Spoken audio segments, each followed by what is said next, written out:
শ্রীচৈতন্য চরিতামৃতম মধ্যলীলা বিংশ পরিচ্ছেদ।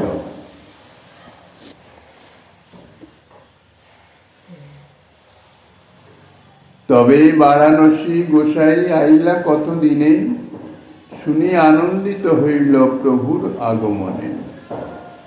চন্দ্রশেখর ঘরে আসি দুয়ারে বসিলা, মহাপ্রভু জানি চন্দ্রশেখরে কহিলাম। কলিযুগ পাবন অবতার পরম করুণাময় শ্রী শ্রী গৌরাঙ্গ সুন্দরের পরম অন্তরঙ্গ প্রিয় পার্ষদ বর্জ পূজ্যপাদ শ্রী কৃষ্ণদাস কবিরাজ গোস্বামী মহাশয় তাহার শ্রী শ্রী চৈতন্য চরিতামৃত নামক শ্রী গ্রন্থের মধ্য লীলার বিংশ পরিচ্ছেদে শ্রীমন মহাপ্রভু কর্তৃক শ্রী সনাতন শিক্ষা তাহা বর্ণনা করিতেছেন। ইতিপূর্বে বলা হয়েছে চারি পরিচ্ছেদে গোস্বামীপাদ এই সনাতন শিক্ষা বর্ণনা করেছেন, অর্থাৎ শ্রীমন মহাপ্রভু শ্রী সনাতন গোস্বামীপাদকে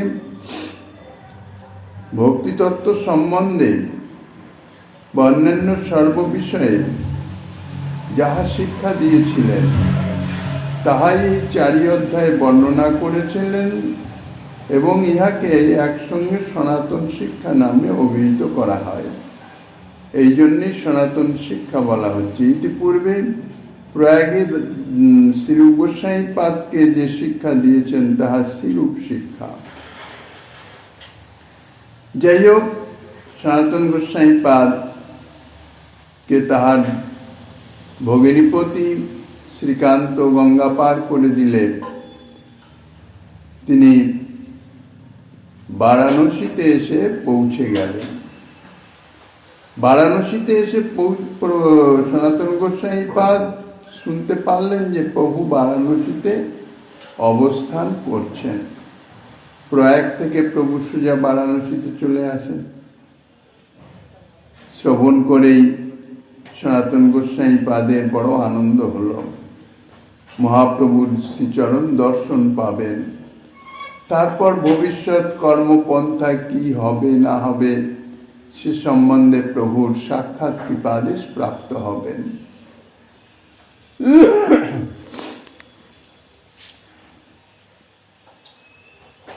বারাণসীতে প্রভু কোথায় অবস্থান করতে পারেন সনাতন গোস্বামীপাদ তাও তিনি মোটামুটি সংবাদ নিয়ে নিলেন। বারাণসীতে আসলে প্রভু চন্দ্রশেখরের ঘরে অবস্থান করতেন আর তপন মিশ্রের ঘরে মধ্যাহ্ন ব্যবস্থা করতেন। এই রকমই নিয়ম ছিল। তাই সনাতন গোস্বামীপাদ এসে চন্দ্রশেখর আচার্যের যে গৃহ, সেই গৃহের বাইরে বহির্দ্বারে অর্থাৎ বাইরে বসে রইলেন। চন্দ্রশেখর ঘরে আসি দুয়ারে বসিলাম, মহাপ্রভু জানি চন্দ্রশেখরে কহিলাম। দ্বারে এক বৈষ্ণব হয় বোলাহ তাহারে, চন্দ্রশেখর দেখে বৈষ্ণব নাহিক দ্বারে। প্রভু যে চন্দ্রশেখরের গৃহে ছিলেন সনাতন গোস্বামীপাদ জানতে পেরেছিলেন, তাই তিনি এসে চন্দ্রশেখরের গৃহের দ্বারে বসলেন, গেটের বাইরে বসে রইলেন। বৈষ্ণবীয় আচার আর কি জাতীয় অপেক্ষা! শ্রীমন মহাপ্রভু অন্তর্যামী, তিনি নিশ্চয়ই জানতে পারবেন। তিনি যদি না ডাকেন আমি নিজে থেকে কি করে যাই? আমার তো সে অধিকার নাই। আমার অধিকার আছে অপেক্ষা করার, প্রতীক্ষা করার। তাই সনাতন গোস্বামীপাদ আচার্য আমাদের গৌড়ীয় বৈষ্ণব সমাজে আচরণের দ্বারা শিক্ষা দিয়েছেন। যখন সনাতন গোস্বামীপাদ গৃহের বাইরের দরজায় বসে আছেন, কখন প্রভুর ডাক আসে। অন্তরে তো সদা সর্বদাই প্রভুর স্মরণ মনন চলছে, আর অন্তর্যামী প্রভু তিনি তো সনাতনের সমস্ত খবরই জানেন।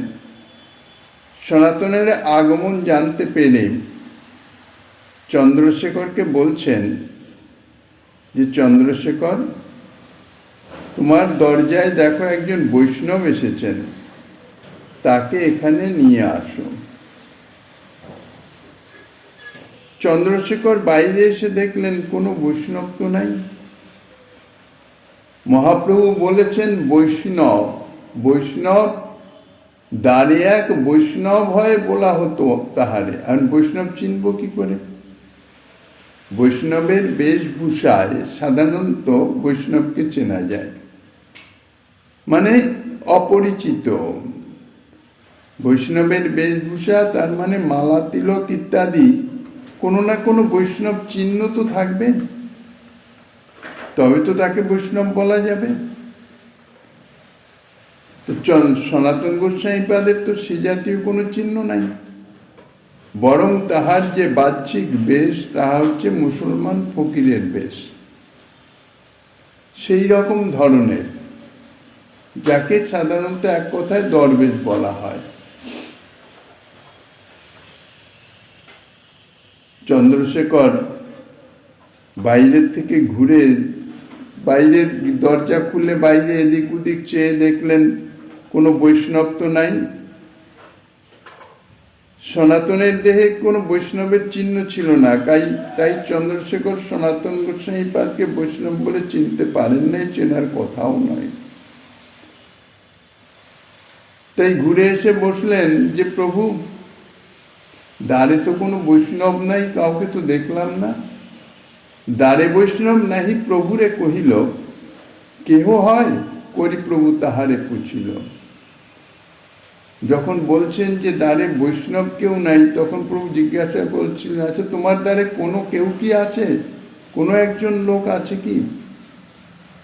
দেহ কহে এক দরবেশ আছে দ্বারে, তারে আনো প্রভু বাক্যে কহিল তাহারে। যখন প্রভু জিজ্ঞাসা করলো দরজায় বাইরে, তোমার গেটের বাইরে কেউ আছে কি? বলে, হ্যাঁ প্রভু, আছে একজন দরবেশ আছে। দরবেশ অর্থাৎ মুসলমান ফকির, সনাতনের গোপ দাড়ি, সেই সঙ্গে সঙ্গে গায়ে শ্রীকান্তের দেওয়া ভোট কম্বল, হাতে করোয়া। তাই দেখে, করোয়া মানে জলপাত্র, তাই দেখে চন্দ্রশেখর তাকে স্বাভাবিক মুসলমান ফকির বলেই চিনতে পেরেছিলেন, বা সেরকমই মনে করেছিলেন, কারণ তার বাহ্যিক বেশ মুসলমান ফকিরের মতন। প্রভু বলেন, ঠিক আছে, তুমি তাকেই নিয়ে আসো। চন্দ্রশেখর বাইরে এসে দরজা খুলে তাকে বলছেন, প্রভু তোমায় বোলায় আইসো দরবেশ, শুনি আনন্দে সনাতন করিল প্রবেশ। চন্দ্রশেখর এসে যখন তাকে ডাক দিল যে তোমাকে ডাকছেন প্রভু, দরবেশ বলে সম্বোধন করে ডাক দিল, কারণ নইলে দরবেশ উনি বুঝবেন কি করে যে ওনাকেই ডাকছেন। শ্রবণ মাত্রই আনন্দে সনাতনের চিত্ত ভরে গেল যে প্রভু অন্তর্যামী, আমি যে তার চরণ প্রান্তে পৌঁছে গেছি তিনি সেটা জেনেছেন, জেনে আমাকে আহ্বান করছেন। তাহারে অঙ্গনে দেখি প্রভু ধাইয়া আইলা, তারে আলিঙ্গন করি প্রেমাবিষ্ট হইলাম। যখন দরজা খুলে দরজার ভিতর দিয়ে ভিতরে প্রবেশ করেছেন সনাতন গোস্বামীপাদ, মহাপ্রভু ঘরের বারান্দায় ছিলেন। যখনই সনাতন গোস্বামীপাদ ভিতরে প্রবেশ করেছে, প্রভু সনাতনকে দেখেই তাড়াতাড়ি ছুটে এলেন, এসে সনাতনকে সঙ্গে সঙ্গে বুকে জড়িয়ে ধরলেন এবং জড়িয়ে ধরেই প্রেমাবিষ্ট হয়ে গেলেন। প্রভু স্পর্শে প্রেমাবিষ্ট হইলা সনাতন, মোড়ে না ছুঁইও কহে গদগদ বচন। প্রভুর স্পর্শ মাত্রই সনাতনও প্রেমাবিষ্ট হয়ে গেলেন, কিন্তু প্রেমাবিষ্ট হলেও তার যে স্বাভাবিক দৈন্যতা, সেটা কিন্তু আচরণের সদা সর্বদাই প্রকাশিত। বলছেন প্রভু আমাকে ছুঁয়ো না, ছুঁয়ো না, ছুঁয়ো না, কিন্তু প্রভু তো তার আগেই বুকে জড়িয়ে ধরেছেন। দুইজনে গলাগলি রোদনে অপার, দেখি চন্দ্রশেখরের হইল চমৎকার। দুইজনে গলাগলি এবং প্রেমাশ্রু বর্ষিল দেখে চন্দ্রশেখর আচার্য হয়ে গেলেন যে কি ব্যাপার, একজন দরবেশ, তাকে আলিঙ্গন করে প্রভু এরকম প্রেমাবিষ্ট হলেন কেন, আর দরবেশির বা এই জাতীয় অবস্থা কেন? তবে প্রভু তার হাত ধরি লইয়া গেলাম, পিণ্ডার উপরে আপন পাশে বসাইলাম। তারপর প্রভু সনাতনের হাতে ধরে নিয়ে ঘরের বারান্দার নিজে যেখানে বসতেন সেইখানে তার পাশে সনাতনকে বসালেন। শ্রীহস্তে করেন তার অঙ্গ সম্মার্জন, তেও কহে মোরে প্রভু না করো স্পর্শন। অত্যন্ত প্রিয়জন যদি মিলন হয়, এত ভাব বিহ্বল হয়ে যায়, চিত্ত দ্রবীভূত হয়ে যায়, আর এত স্নেহ উপচে পড়ে, তাহার বহির নিদর্শন হচ্ছে অঙ্গমার্জন, অর্থাৎ গায়ে হাত বুলানো, লালন, এক কথায় লালন করা। তাই প্রভু ঠিক সনাতনকে এত প্রীতি সনাতনের প্রতি যে নিজের পাশে বসিয়ে নিজ হস্তে তিনি তার গায়ে হাত বুলাচ্ছেন। সনাতন গোস্বামী পাদ দৈন্যের অবতার বলছেন, প্রভু আমাকে তুমি স্পর্শ করো না, আমি তোমার স্পর্শের যোগ্য নই। প্রভু কহে তোমায় স্পর্শী পবিত্র হইতে, ভক্তি বলে পারো তুমি ব্রহ্মাণ্ড সরিতে। প্রভু বলছেন তুমি তো নিষেধ করছ, কিন্তু আমি তোমাকে স্পর্শ করছি পবিত্র হওয়ার জন্যে। কেননা তোমার যে ভক্তি শক্তি, তার বলে তুমি এই ব্রহ্মাণ্ডকে পবিত্র করতে পারো। এই জাতীয় পবিত্রতা গুণ তোমার মধ্যে বিদ্যমান আছে। ভবদ্বিদা ভাগবতা তীর্থি ভূতা স্বয়ং প্রভু, তীর্থি কুর্বন্তি তীর্থানি শান্তস্তেন গদাবৃতা। ভক্তগণ ভক্তি বলে তীর্থস্থানকেও পবিত্র করতে পারেন। ইহা শ্রীমদ্ ভাগবতের কথা।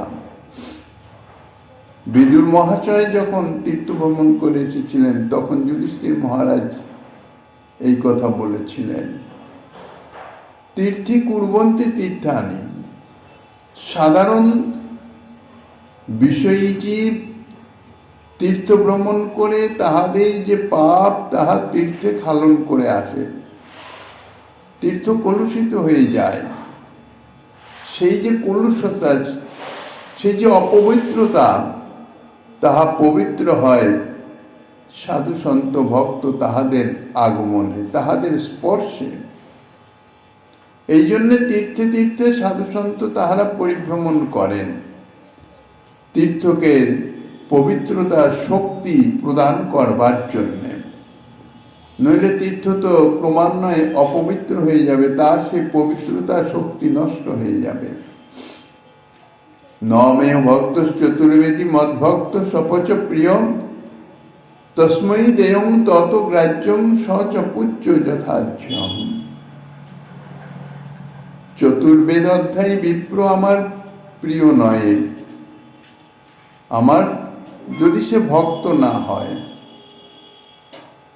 আর আমার ভক্ত যদি চণ্ডালও হয়, সেও আমার অত্যন্ত প্রিয় এবং সে আমার মতন পুচ্ছতে প্রাপ্ত হয়। বিপ্রাদি স্বরগুণ জুতাদর বিন্দ নাভ পাদার বিন্দ বিমুখং সপচং বরিষ্ঠন, মন্যে তদর্পিত মন বচনে হিতার্থ প্রাণং পুনাতি সকুলং নত ভুরিমানম।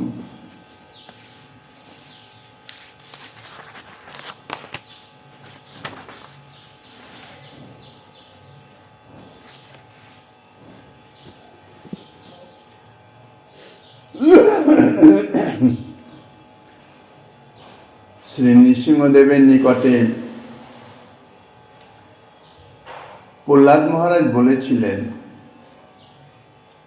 শ্রীকৃষ্ণচরণে ভক্তিরহিত দ্বাদশ গুণযুক্ত ব্রাহ্মণ অপেক্ষা যিনি শ্রীকৃষ্ণচরণে মন বাক্য চেষ্টা অর্থ প্রাণ অর্পণ করেছেন, এইরূপ শপথকেও চণ্ডালকেও শ্রেষ্ঠ মনে করি।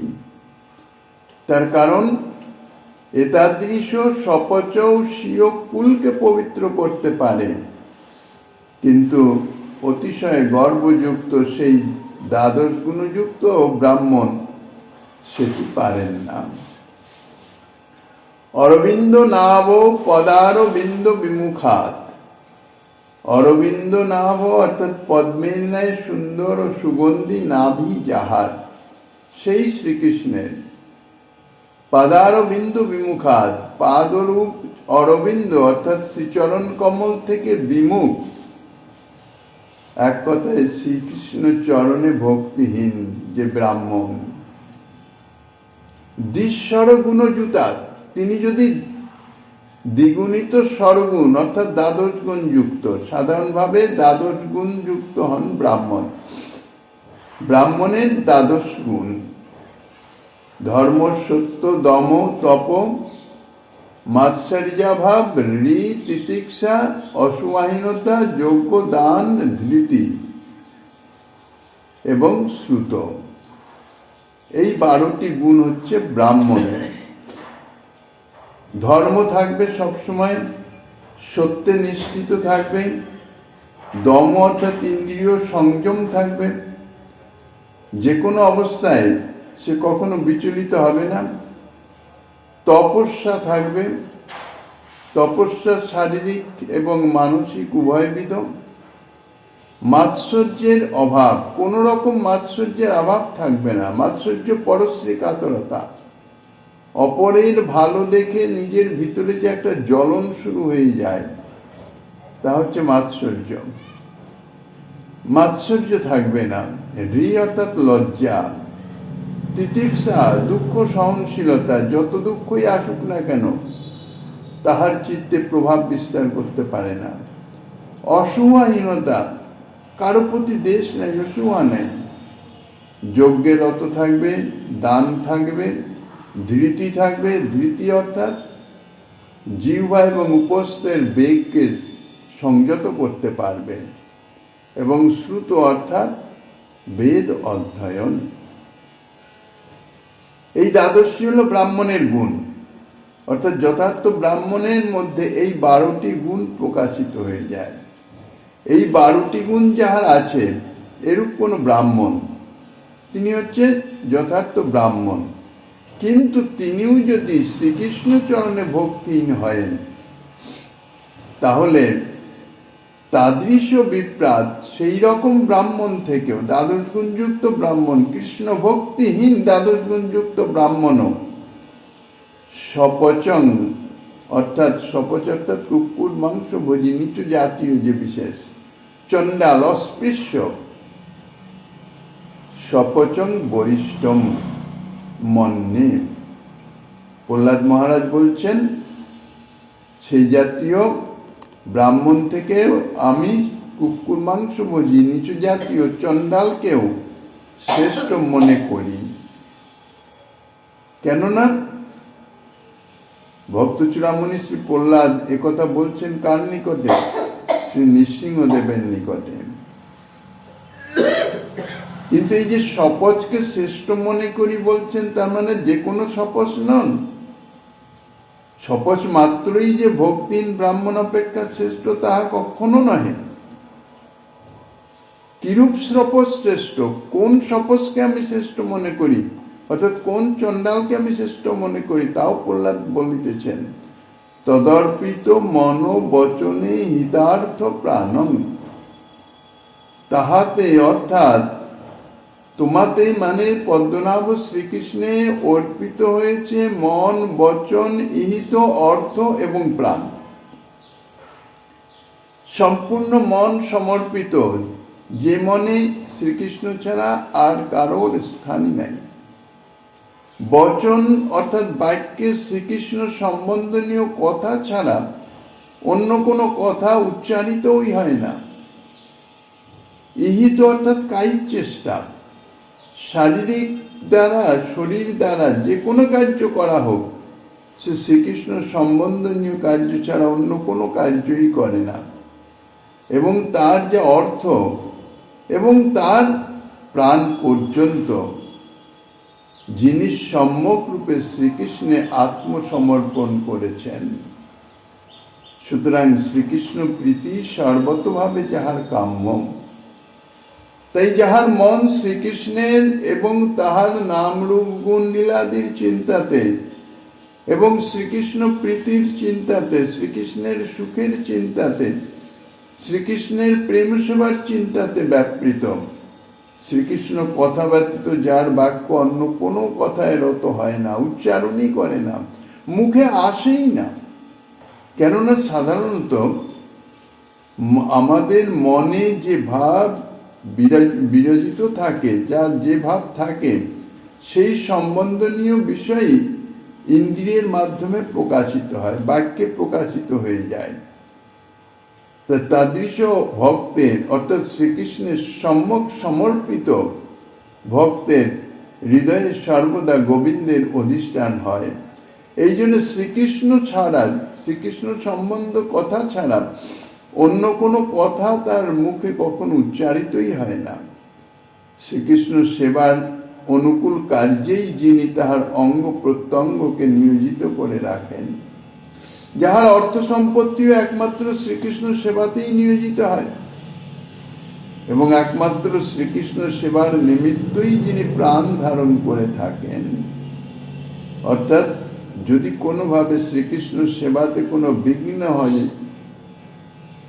বা বঞ্চিত হয়ে যান, তাহলে তাহার যেন প্রাণ বহির্গত হয়ে যায়। এটা দৃশ্য অবস্থা, অর্থাৎ যার প্রাণ ধারণের অন্য কোনো উদ্দেশ্যই নাই। ইহাই হচ্ছে শ্রীকৃষ্ণের পরম ভক্ত। তদ্জাতীয় সেই পরম ভক্ত যে চণ্ডাল সপজ, তিনি বাহ্যিক যাই হন না কেন, তিনি মূর্খ হলেও এই দ্বাদশ গুণযুক্ত পণ্ডিত অথচ ভক্তিহীন ব্রাহ্মণ অপেক্ষা তাকে আমি শ্রেষ্ঠ মনে করি। এই ব্যবহারিক সমাজে, জাগতিক সমাজে, সামাজিক হিসাবে সদা সর্বদাই চণ্ডাল অপেক্ষা ব্রাহ্মণের সম্মান বেশি। সেই ব্রাহ্মণ যদি আবার দ্বাদশ গুণোচিত, দ্বাদশ গুণের অধিকারী হয়, ব্রাহ্মণোচিত যে গুণ, সেই গুণের অধিকারী হয়, তাহলে তো সমাজ তাকে মাথায় করে রাখে। সাধারণ লোকের নিকটে তাহার খুব সম্মান হতে পারে। তিনি ভগবানে ভক্তিহীন হলেও, সম্যক রূপে ভগবত বহির্মুখ হলেও সমাজে কখনো তার অনাদর হয় না। কেননা সমাজ তো ভক্তির বাইরে, ভক্তি সম্বন্ধে কিছু জানে না। সমাজের লোকই তো ভক্তি বহির্মুখ। শ্রেষ্ঠ ব্যক্তি বলে তাকে সাধারণ লোকে সম্মান করে, কিন্তু শ্রী প্রহ্লাদ মহারাজ যে শ্রেষ্ঠত্বের কথা বলেছেন, তার ভিত্তি কিন্তু সামাজিক সম্মান নহে। সামাজিক সম্মান সমাজ দিবে সামাজিক গুণের উপরে, সেখানে ভক্তির বিচার নাই কোনো। তার ভিত্তি হচ্ছে চিত্তের পবিত্রতা। প্রহ্লাদ মহারাজ যে শ্রেষ্ঠত্বের কথা বলেছেন, তার ভিত্তি সামাজিক সম্মান নয়, চিত্তের পবিত্রতা। কি জাতীয় পবিত্রতা? অপরকে পবিত্র করবার শক্তি। এই শক্তি এবং পবিত্রতার উৎস হচ্ছে ভগবানের ভক্তি। ভগবানের ভক্তি হৃদয়ে জাগরিত হলে তাহা অপরকে পবিত্র করবার সামর্থ্য রাখেন। পবিত্র আর অপবিত্রতার মানে, সাধারণ জীব অপবিত্র কি করে হয়? সামাজিক দৃষ্টিতে আমরা কোনো অপবিত্র স্থানে বা অপবিত্র বস্তুর স্পর্শ হলে আমরা অপবিত্র মনে করি, এবং বাহ্যিক শৌচক্রিয়া আদি অর্থাৎ স্নান আদির মাধ্যমে পবিত্র হয়ে যায়। কিন্তু এখানে সে পবিত্র অপবিত্রর কথা নয়, এখানে অপবিত্রতা হচ্ছে চিত্তের অপবিত্রতা, চিত্তের ভোগ লালসা কামনা, কাম ক্রোধ লোভ মোহের বশীভূততা, ইহাই হচ্ছে চিত্তের অপবিত্রতা, যাহা ভগবত বহির্মুখ করে রাখে। যেমন ভগবত সেবায় যেতে গেলে নিজেকে শুদ্ধ পবিত্র হয়ে যেতে হয়, ঠিক সেই রকম চিত্তের পবিত্রতা যাহা ভগবত সেবার বহির্মুখ করে রাখে, তাহাই হচ্ছে অপবিত্রতা, চিত্তের ভোগ লালসা, শশুক ভোগ লালসা, ইহাই হচ্ছে অপবিত্রতা। তা তাদৃশ যে ভক্তিমান, তার সংস্পর্শে আসলে চিত্তের এই অপবিত্রতা দূরীভূত হয়ে যায়, তিনি পবিত্র হয়ে যান। এই জন্যেই বলা হয়েছে মহৎ দর্শন, সাধু দর্শন, বৈষ্ণব দর্শনে যায় চিত্তের কলুষতা ময়লা, চিত্ত পবিত্র হয়ে যায়। এই যে দর্শনে পবিত্র করো, এই তোমার গুণ, ইহাই হচ্ছে পবিত্রতা শক্তি। আর এই শক্তিতেই তিনি শ্রেষ্ঠ, আর এই শক্তির উৎস হচ্ছে ভগবানের ভক্তি। তো সেই ভক্তি যার আছে, তাদের সে চণ্ডাল, যিনি সামাজিক হিসাবে অত্যন্ত হেয়, নিন্দিত, আভিজাত্যাভিমানী ব্যক্তিগণ অপবিত্র অস্পৃশ্য বলেই তাকে মনে করে, তার ছায়াকেও স্পর্শ করে না, এটার দৃশ্য তাদেরকে, তাই সে ঘৃণ্য ব্যক্তি। ভক্তিমান হলে সেই শপচ, সেই চণ্ডাল দ্বাদশ গুণান্বিত ব্রাহ্মণ হতে শ্রেষ্ঠ হয়েন, যদি সেই ব্রাহ্মণের ভক্তি না থাকে। অর্থাৎ অভক্ত দ্বাদশ গুণান্বিত ব্রাহ্মণ থেকে তিনি শ্রেষ্ঠ হয়ে যান। কারণ শ্রী প্রহ্লাদ বলিতেছেন, ভক্তিমান শপচ স্বীয় ভক্তির প্রভাবে কেবল নিজেই পবিত্র হয়েছেন তাহা নহে। এই যে শ্রেষ্ঠত্ব, কেন প্রহ্লাদ তাকে শ্রেষ্ঠ বলছেন, তার শ্রেষ্ঠত্বের ভিত্তি কি? ভিত্তি হচ্ছে যে তিনি যে শুধু ভক্তি বলে পবিত্র হয়েছেন তিনি তা নয়, যিনি স্বীয় কুলং, নিজ কুলকে যিনি, অর্থাৎ যে কুলে তিনি জন্মগ্রহণ করে থাকেন সেই কুলকে পর্যন্ত পবিত্র করতে পারেন, উদ্ধার হয়ে যায়। যে কুলে একজন ভক্ত জন্মগ্রহণ করেন, বা যে কুলে জন্মগ্রহণ করে কেউ ভগবত ভক্ত হয়ে যান, ভগবতের সমর্পিত প্রাণ হয়ে যান, এতাদৃশ ভক্ত, ভক্ত মানে সাধারণ ভক্ত নয়, কোন রকমে ভগবত নাম নিলাম বা দীক্ষা নিলাম ভক্ত হয়ে গেলাম, তাহা ভক্ত নয়। ভক্ত কি জাতীয় ভক্ত সেটা তো পূর্বেই বলেছেন, যে মন বচন ইহিত অর্থ প্রাণ সম্যক রূপে শ্রীকৃষ্ণে সমর্পিত, তদজাতীয় ভক্ত। তিনি কি করেন? তিনি নিজের কুলকে পর্যন্ত পবিত্র করে দেন, অর্থাৎ উদ্ধার করে দেন। আর বংশমর্যাদার গর্বে, ব্রাহ্মণোচিত দ্বাদশ গুণের গর্বে তিনি অত্যন্ত গর্বিত।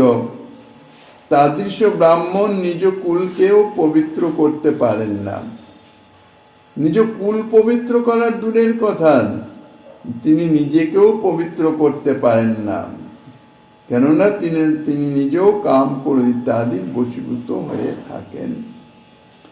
যেহেতু যে ভক্তির প্রভাবে জীব পবিত্র হয়, অপরকে পবিত্র করতে পারে, সেই ভক্তি তাহার নাই। গৃহে লক্ষ লক্ষ টাকার উপকরণ থাকতে পারে, কিন্তু সেই গৃহে যদি একটা আলো না থাকে, অন্ধকার হয়েই থাকে, তাহলে সে তো অন্ধকারই থাকবে। লক্ষ টাকার উপকরণ তো গৃহের অন্ধকার দূর করতে পারে না। অন্ধকার দূর করতে হলে আলো চাই। তাই চিত্তের কলুষতা অপবিত্রতা দূর করবার জন্য ভক্তি চাই। ভক্তির প্রভাবে ভক্ত যে অপরকেও পবিত্র করতে পারে তাহার প্রমাণ হচ্ছে শ্রীমদ্ ভাগবতের এই শ্লোক। শ্রীমন মহাপ্রভু তাই বলছেন, তোমাকে স্পর্শে আমি পবিত্র হইতে, তাদৃশ ভক্তি তোমার হৃদয়ে বিদ্যমান। তোমা দেখি তোমায় স্পর্শী গাই তোমার গুণ, সর্বেন্দ্রিয় ফল এই শাস্ত্র নিরূপণ। তোমাকে স্পর্শ করাই ত্বগেন্দ্রিয়ের, তোমাকে দর্শন করাই চক্ষুর, তোমার গুণগান করাই জিহ্বার, তোমার গুণমহিমা শ্রবণ করাই হচ্ছে কর্ণের, আর তোমার গাত্র গন্ধাদি গ্রহণই হচ্ছে নাসিকার সার্থকতা, যেহেতু তুমি ভক্ত। তাইলে এই যে ইন্দ্রিয়ের, সর্বেন্দ্রিয়ের যে ফল, সর্বেন্দ্রিয় যে সার্থক, কিসের সার্থক? ভক্তের সংস্পর্শে, ভক্তের গুণগান কীর্তনে, ভক্তের গুণমহিমা শ্রবণে, সর্ববিষয়ে ভক্তের যদি সংস্পর্শ হয় ইন্দ্রিয়ের সঙ্গে, যথাযোগ্য সংস্পর্শ, তাই হচ্ছে যথার্থ ইন্দ্রিয়ের সার্থকতা। তাহার প্রমাণস্বরূপ হরিভক্তি শুদ্ধোদয় থেকে একটি শ্লোকের উদ্ধৃতি দিয়েছেন।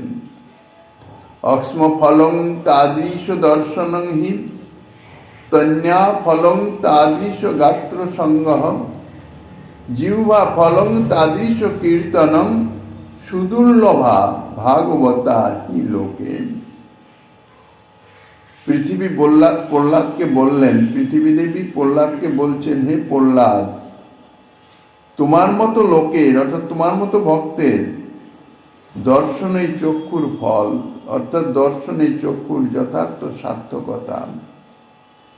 তোমার মতো ভক্তের গাত্র স্পর্শই দেহের ফল, দেহের সার্থকতা। তোমার মতো ভক্তের গুণাদি কীর্তনই হচ্ছে জিহ্বা ধারণের ফল, জিহ্বার সার্থকতা। যেহেতু জগতে ভগবত ভক্তেরাই হচ্ছেন সুদুর্লভ, সুদুর্লভ অর্থাৎ যাহা কোনোভাবেই প্রাপ্ত হওয়া যায় না, অত্যন্ত সুকুঠিন। দুর্লভ মানেই পাওয়া যায় না, আর সুদুর্লভ তো সহজে তো পাওয়া যায়ই না, অতি কষ্টে হয়তো মিলে। এখন জগতে যাহা সুদুর্লভ, সহজে পাওয়া যায় না, তাহা যদি ইন্দ্রিয়ের বিষয়ভূত হয়, তাহলেই তো ইন্দ্রিয়ের চরম সার্থকতা। তা সেই রকম ভগবত ভক্ত জগতে অতীব দুর্লভ। কারণ যে ভক্তির কৃপায় লোক ভক্ত হতে পারে, সেই ভক্তি তো সুদুর্লভা। ভক্তিরসামৃত সিন্ধুতে শ্রীরূপ গোস্বামীপাদ বর্ণনা করেছেন ভক্তি সুদুর্লভা। কোন অবস্থায় ভক্তি চিত্তে অধিষ্ঠিত হন? শুদ্ধা ভক্তি, সকামী ভক্তি নয়। শুদ্ধা ভক্তি প্রাপ্ত হলে তবেই তার পবিত্রতা গুণ সঞ্চারিত হয়। তো ভক্তির অসমৃত সিন্ধুতে বলছেন, ভক্তি মুক্তি স্পৃহা যে পর্যন্ত চিত্তে থাকবে, ভক্তি অর্থাৎ জড়জাগতিক ভোগ বাসনা, মুক্তি অর্থাৎ পারমার্থিক ভোগ বাসনা, আত্মান্তিক দুঃখ নিবৃত্তি। এই ভক্তি মুক্তির সিদ্ধি, অষ্টাদশ সিদ্ধি, এই সমস্ত কামনা, জাগতিক হোক পারমার্থিক হোক, যে কোনো বিষয়ের যে কোনো কামনা বাসনার আভাস যতক্ষণ চিত্তে থাকবে, ততক্ষণ পর্যন্ত ভক্তি মহারানীর কৃপালাভ হতে পারে না। সেই চিত্তে ভক্তি মহারানীর আবির্ভাব হতে পারে না, তিনি ভক্ত পদবাচ্য হতে পারেন না। কারণ ভক্তি দেবীর অধিষ্ঠান না হলে তিনি ভক্ত হবেন কি করে? তাকে ভক্ত কিভাবে বলা যায়? ভক্তি দেবী হৃদয়ে অধিষ্ঠিত হলেই তবেই তো বলা যায়, হ্যাঁ ইনি ভক্ত। ভক্তি মহারানী ইনার হৃদয়ে বিদ্যমান আছেন। কাজে ভক্তির কৃপা ব্যতীত কেহ প্রকৃত ভক্তবাচ্য হয় না। শুধু বেশ ধারণ করলেই ভক্ত হয় না, বাহ্যিক কিছু ভক্তি অঙ্গ যাজন করলাম, আচরণ করলাম, তাতেই ভক্ত হওয়া যায় না। প্রকৃত ভক্ত হলে হৃদয়ে ভক্তি মহারানীকে অধিষ্ঠান করতে হবে। ভক্তি মহারানী অপ্রাকৃত চিন্ময় তত্ত্ব, সচ্চিদানন্দ ঘন বিগ্রহ শ্রী গোবিন্দের স্বরূপ শক্তির বৃত্তি।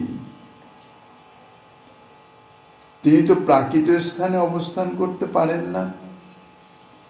চিত্তে যতক্ষণ প্রাকৃতত্ব থাকবে, অর্থাৎ শশুক ও ভোগ বাসনার লেশাবাস থাকবে, ভুক্তি মুক্তি স্পৃহা যাবৎ হৃদি বর্ততে, ভুক্তি মুক্তি স্পৃহার আভাসও যতক্ষণ পর্যন্ত চিত্তে বিদ্যমান থাকবে, সেই চিত্ত তো অপ্রাকৃত হবে না।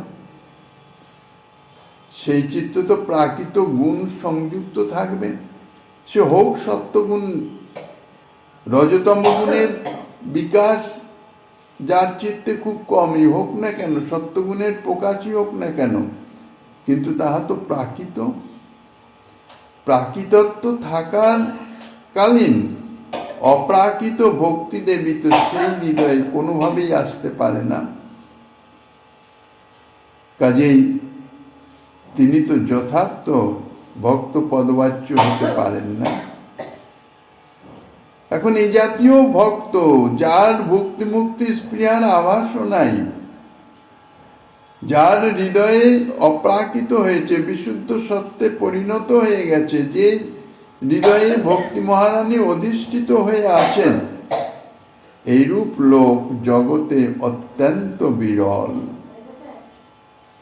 তাই ভক্ত অতি দুর্লভ। ভক্তি দেবী এ জাতীয় চিত্ত না হলে সেই চিত্তে অধিষ্ঠিত হন না। এই জন্যে ভক্তি মহারানী সুদুর্লভা। আর এ জাতীয় চিত্ত ভক্তি সম্বলিত ব্যক্তি সেই জন্যে আরো দুর্লভ। এই জন্যে বলা হয়েছে সুদুর্লভ। এরূপ অবস্থায় যদি কখনো কোনো ভাগ্যে কোনো ভক্ত কাহারও ইন্দ্রিয় পথবর্তী হয়ে যান, অর্থাৎ তাহার ইন্দ্রিয়ের সংস্পর্শে এসে যান, যে কোনো ইন্দ্রিয়ের, এতাদৃশ কোনো ভক্ত, তাহলেই তার সেই ইন্দ্রিয়ের সার্থকতা হল। শ্রীমন মহাপ্রভুর বক্তব্যের ইহাই হচ্ছে উদ্দেশ্য। এবং সনাতন গোস্বামী পাদ যে এতাদৃশ ভক্ত, তা স্বয়ং শ্রীমন মহাপ্রভু নিজে জগতে ঘোষণা করে দিলেন। তোমা দেখি তোমায় স্পর্শী, গাই তোমার গুণ, সর্বেন্দ্রীয় ফল এই শাস্ত্র নিরূপণ। এত কই কহে প্রভু শুনো সনাতন, কৃষ্ণ বড় দয়াময় পতিত পাবন, মহারৌরব হইতে তোমা করিল উদ্ধার, কৃপার সমুদ্র কৃষ্ণ গম্ভীর অপার। সনাতন গোস্বামী পাদকে পর্যন্ত বলে, অর্থাৎ ভক্ত ভক্তির মহিমা প্রকাশ করে এখন শ্রীকৃষ্ণের কৃপা, যথার্থ কৃপা কি সেইটি সম্বন্ধে বলছেন সনাতন গোস্বামী পাদকে, যে কৃষ্ণ বড় দয়াময় পতিত পাবন। কৃষ্ণ অত্যন্ত দয়াময়। তার এই দয়াগুণ কোথায় প্রকাশিত হয়? পতিত জীবে। পতিতকে তিনি উদ্ধার করেন, এই জন্যে তার নাম হচ্ছে পতিত পাবন। এখন এখানে কি উদ্ধার করলেন? বললেন মহারৌরব হইতে তোমার করিল উদ্ধার। মহাপ্রভু যে শ্রীকৃষ্ণকে দয়াময় বললেন, তার কারণ কি? তার কারণ হচ্ছে মহারৌরব হইতে তোমার করিল উদ্ধার। রৌরব হচ্ছে এক রকমের নরক। জীব দেহত্যাগের পর কর্মফল ভোগের নিমিত্ত একটা যাতনা শরীর প্রাপ্ত হয়। নরকে নিয়ে যায়, তার কর্ম অনুসারে তার শাস্তি বিধান হয়। অর্থাৎ যমরাজের দরবারে, যমলোকে চিত্রগুপ্তের কাছে সমস্ত তাহার কর্ম পুঙ্খানুপুঙ্খ নথিবদ্ধ আছে। যখন সেই জীব যমলোকে গিয়ে পৌঁছায়, তখন ধর্মরাজ যমদেব চিত্রগুপ্তের নিকটে তাহার কর্ম সম্বন্ধে জানতে চান। কর্ম সম্বন্ধে জেনে তদনুসারে তার যা প্রাপ্য, সাধারণত পাপ কর্মের ফলেই নরক গতি হয় এবং নরক যন্ত্রণা ভোগ হয়, আর পুণ্য কর্মের ফলে স্বর্গ ভোগ হয়। ধর্মরাজ তিনি কর্মফল বিচার করেন, বিচার করে এইবার তাকে তার যে প্রাপ্য সেটি ঘোষণা করেন। নরক যন্ত্রণা না স্বর্গ সুখ, বা কোন কোন কর্মের ফলে নরক যন্ত্রণা হবে, কোন কোন কর্মের ফলে স্বর্গ সুখ ভোগ করবে। তাই এই নরক যন্ত্রণায় ভোগের জন্যে একটা নারকীয় দেহ, যাতনাময় শরীর প্রাপ্ত হয়। এমন শরীর যে যতই যন্ত্রণা ভোগ করুক, মানে যে অবস্থায় আসুক, তার মৃত্যু হবে না। আর স্বর্গসুখ ভোগের জন্য একটা দেব দেহ প্রাপ্ত হয়। তো সেখানে নরক, বহুবিধ নরক আছে। 28 রকম নরকের কথা শ্রীমদ্ ভাগবতে বর্ণিত আছে। তার মধ্যে একটা নরক হচ্ছে রৌরব নাম। এটি জ্বলন্ত অঙ্গারে পরিপূর্ণ, আর এর বিস্তৃতি হচ্ছে 2000 যোজন। যে কর্মের ফলে জীব এই রৌরব নরকে প্রেরিত হয় যন্ত্রণা ভোগ করবার জন্যে, তাকে এই জ্বলন্ত আগুন, 2000 যোজন বিস্তৃত স্থান জ্বলন্ত, তার মধ্যে তাকে চলাফেরা করতে হবে। ইহা হচ্ছে রৌরব নামক নরক। অর্থাৎ এখানে আগুনের মধ্যে চললে কি হবে? জ্বলন হতে থাকবে, অর্থাৎ যন্ত্রণা, তীব্র যন্ত্রণা। তো মহাপ্রভু বলছেন মহারৌরব হইতে নরকে, অর্থাৎ জমালয়ে, সেখানে তো রৌরব নরক, তাহলে মহারৌরবটা আবার কি? তার থেকে আরো অধিক যন্ত্রণাময় স্থান কোনটা? বলছেন এই সংসার রূপ মহারৌরব। এই যে জগৎ সংসার, এটাকেই বলছেন মহারৌরব। সংসার যন্ত্রণাকে রৌরবের যন্ত্রণার থেকে আরো অধিক মনে করে সংসারকে মহাপ্রভু মহারৌরব বলেছেন। তার কারণ হচ্ছে কি? নরকে রৌরব, তো নরক শুধু ভোগ হয়, সেখানে তার যে কর্মফল সেটি যন্ত্রণা ভোগ করতে করতে করতে করতে ক্ষয়প্রাপ্ত হয়ে যায়। আর এই সংসারে মায়ামোহে মুক্ত হয়ে জীব এমন সব কার্য করে যার ফলে তাকে আরো নতুন করে যন্ত্রণা ভোগ করতে হবে, তাদৃশ কর্ম সঞ্চয় করে ফেলে, যার ফলে তাকে রৌরব নামক নরক যন্ত্রণা ভোগ করতে হবে। অর্থাৎ এই জগৎ সংসার হচ্ছে সেই রৌরব নরক প্রাপ্তির হেতু, কারণ। এই জন্যই একে বলা হচ্ছে মহারৌরব। সংসার এতাদৃশ স্থান, এখানে যদি এই মায়ামোহে বিমুগ্ধ হয়ে স্বাভাবিকভাবে যদি কর্ম করা হয় নিজের ভোগ সুখ নিমিত্ত, তাহলে তার ফলে দেহান্তে নরক যন্ত্রণা অবশ্যম্ভাবী, ভুগতেই হবে। যার যে কর্ম, সে কর্ম অনুসারে ফল তাকে ভুগতেই হবে, এ বিষয়ে বিন্দুমাত্র সন্দেহের অবকাশ নাই। কর্মফল ভোগ দুই ভাবে হয়।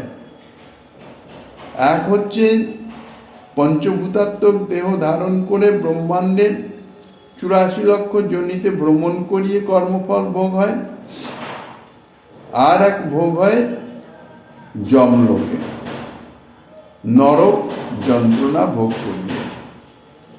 উভয় ক্ষেত্রে ভোগ তাকে করতে হবে, একই কর্মের ফল। এখানে কিছু ভোগ হলো, বাকি ভোগ হবে ওইখানে। সম্পূর্ণ কর্মফল ভোগ এখানে হবে না। যেমন এই জগতে দেখা যায়, কোনো অপরাধ করলে যখন সে ধরা পড়ে গেল, তাকে হাজতবাস করতে হয়,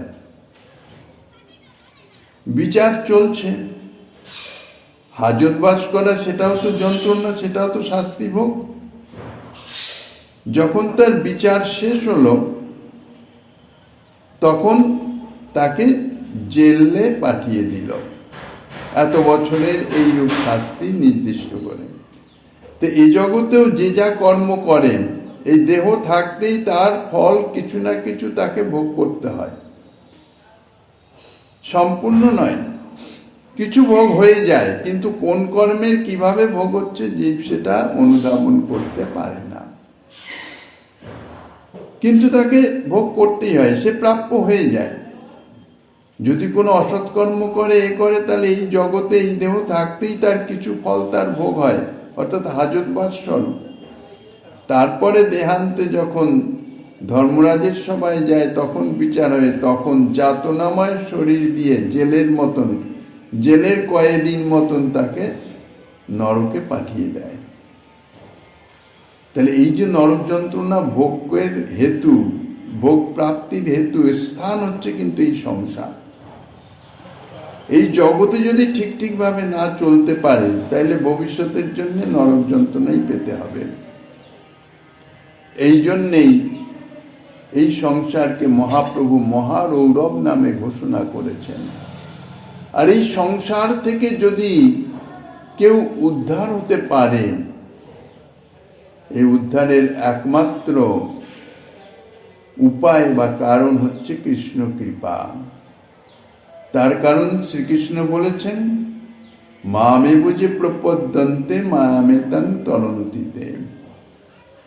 এই সংসারের এই মায়ার যে মুগ্ধতা, বশীভূততাই তো শশুক ভোগ বাসনার দিকে প্রেরিত করে দেয়, এবং হিতাহিত জ্ঞান শূন্য, বিবেক শূন্যতা এসে যায়, বিচার বুদ্ধি লোপ হয়ে যায় সুখ ভোগের নিমিত্ত।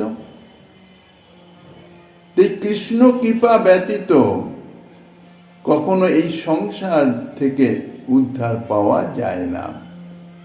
এই জন্যেই বলছেন প্রভু, কৃপার সমুদ্র অতি গম্ভীর, অতি বিস্তৃত, তাহার তল নাই পার নাই।